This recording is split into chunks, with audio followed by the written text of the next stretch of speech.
My name is Jiniharika. I am studying 8th class in KGPV Konduru.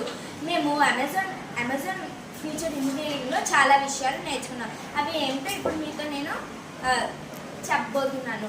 అసలు సిరీస్లో పాటలు వినే దాని నుండి ఫోన్స్లో వినే అంత స్థాయికి మనం ఎలా డెవలప్ అయ్యామో ఇప్పుడు తెలుసుకుందాం.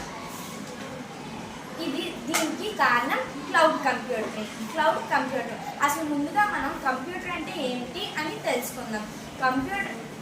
కంప్యూటర్లో రెండు ఉంటాయి, సాఫ్ట్వేర్, హార్డ్వేర్. హార్డ్వేర్ అంటే కంప్యూటర్లో మనం తాకగలిగే భాగాలు like keyboard, mouse, screen. And software అంటే హార్డ్వేర్ ఏం చేయాలో చెప్పే ప్రోగ్రామ్ లేదా సూచన. దీన్ని బట్టి మనం అవుట్పుట్ బట్టి ఇన్పుట్ని ఇస్తాం.